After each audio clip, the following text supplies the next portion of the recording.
आज हम लोग कला के अंगों के बारे में चर्चा करेंगे, जिन्हें कला के षडांग कहा जाता है। मतलब कला के 6 अंग, जिनको हम षडांग कह के बोलते हैं, या इंग्लिश में 6 लिम्स ऑफ आर्ट्स। तो इसका एक पंडित यशोधर ने श्लोक लिखा है, जिसको हम रूप भेदा प्रमाणानि भावलावण्य योजनम सादृश्यम वर्णिकाभंग इति चित्र षडांगकम कह के उल्लिखित किया गया है। 11वीं शताब्दी में जयमंगला नाम की टीका यशोधर नामक पंडित ने की थी, जो कि वात्सायन रचित कामसूत्र की एक टीका है। इसी टीका में तीसरे अध्याय में आलेख्यम यानी चित्रकला के 6 अंगों पर विस्तृत चर्चा की गई है। इन 6 अंगों में रूपभेद, प्रमाण, भाव, लावण्य योजना, सादृश्यम, वर्णिकाभंग, इन 6 अंगों पे चर्चा की गई है। तो पहला अंग आता है रूपभेद। रूपभेद मतलब दृष्टि का ज्ञान। किसी भी कलाकृति का आधार रूप होता है और भिन्न भिन्न रूप मिलकर एक कलाकृति का निर्माण करते हैं।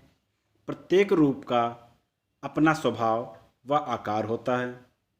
रूपों का आनंद हम सर्वप्रथम नेत्रों द्वारा करते हैं, फिर हम इन रूपों के आत्मिक पथ की ओर जाते हैं।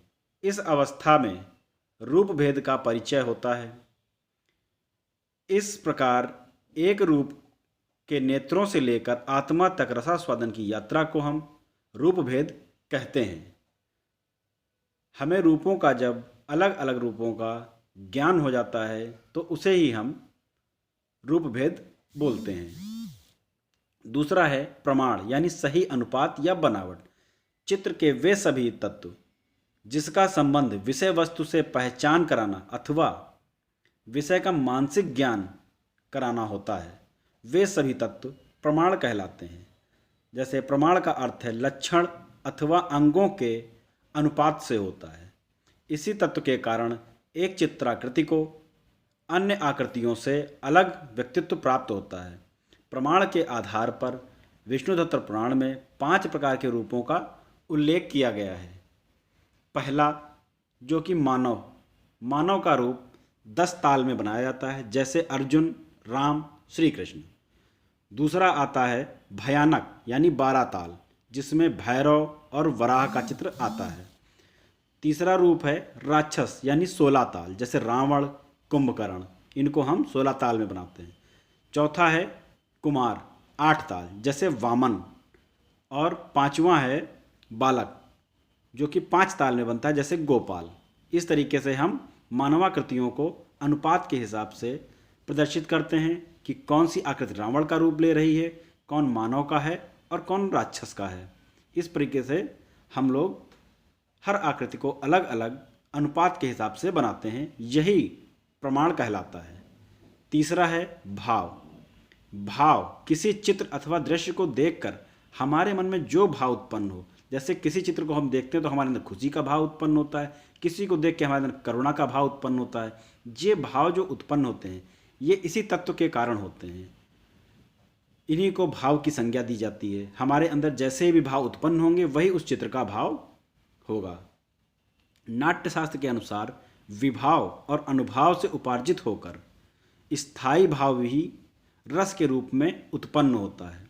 भावों को व्यक्त करने में रस का महत्वपूर्ण स्थान है। मुख्य रूप से माने जाने वाले रसों और उनसे संबंधित भावों को हम इस प्रकार समझ सकते हैं। जैसे श्रृंगार रस का स्थायी भाव है रति, हास्य रस का है हास, करुण रस का स्थायी भाव शोक है, वीर रस का उत्साह, रौद्र रस का स्थायी भाव क्रोध है, भयानक रस का स्थायी भाव भय है, विभत्स रस का स्थायी भाव जुगुप्सा या घृणा है। 8वां अद्भुत, इसका स्थायी भाव विस्मय या आश्चर्य है।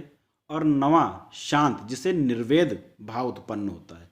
इस तरह से हम चित्र के भावों को जान सकते हैं कि इस चित्र में किस भाव से किस रस की उत्पत्ति हो रही है। चौथा आता है लावण्य योजना। लावण्य योजना का अर्थ है कलात्मकता एवं सौंदर्य का समावेश। चित्र में कितनी कलात्मकता है, कितना सौंदर्य है, ये हमारी लावण्य योजना पर आधारित रहती है। चित्र में सौंदर्य की वृद्धि है, लावण्य योजना से ही चित्र में वृद्धि होती है। सौंदर्य में चित्र की रूप की कुरूपता कम हो जाती है और लालित्य में वृद्धि होती है।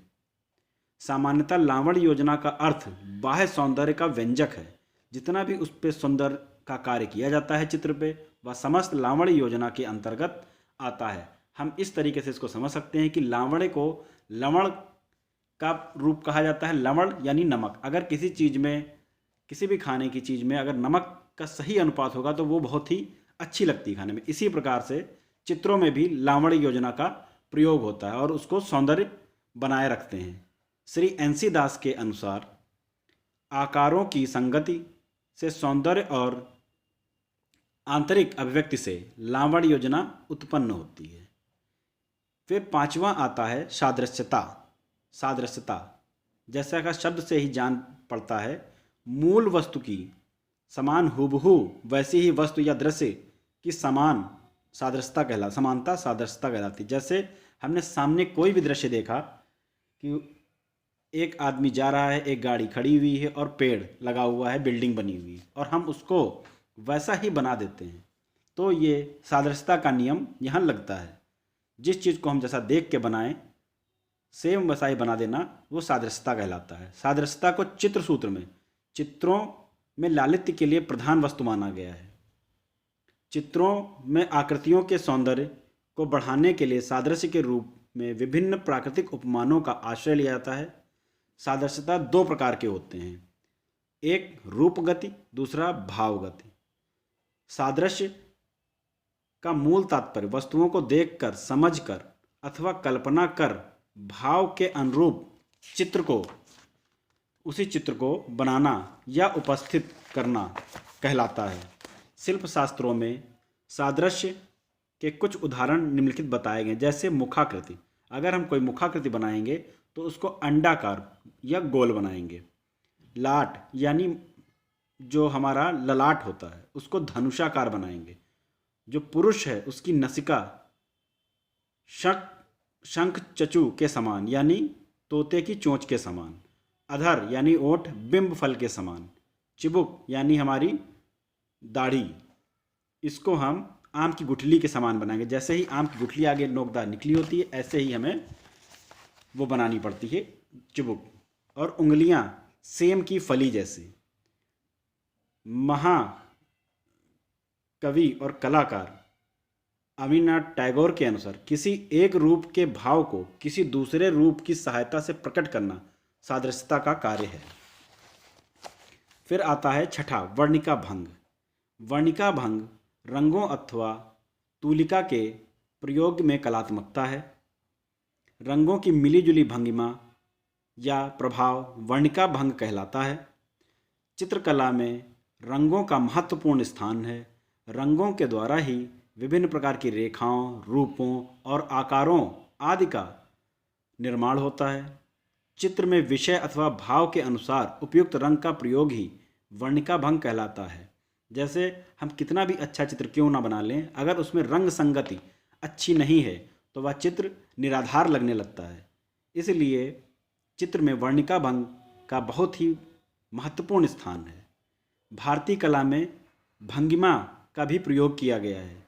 जैसे भारतीय कला में मानव आकृति प्रधान होने के कारण भंगिमा का बहुत महत्व है। देह के खड़े होने की भंगिमा को 4 भाग में बांटा गया है। पहला समभंग, दूसरा अभंग, तीसरा त्रिभंग, चौथा है अतिभंग। तो समभंग में सीधी खड़ी मानव आकृति जिसमें देह का भार दोनों पैरों पर समान होगा, उस आकृति को हम सभंग कहेंगे। दूसरी आती है अभंग। अभंग यानी सीधी खड़ी आकृति यदि शरीर का भार एक पैर पर थोड़ा अधिक हो तो शरीर में संतुलन रेखा सीधी नहीं रह पाती है। इस भंगिमा को हम अभंग बोलते हैं।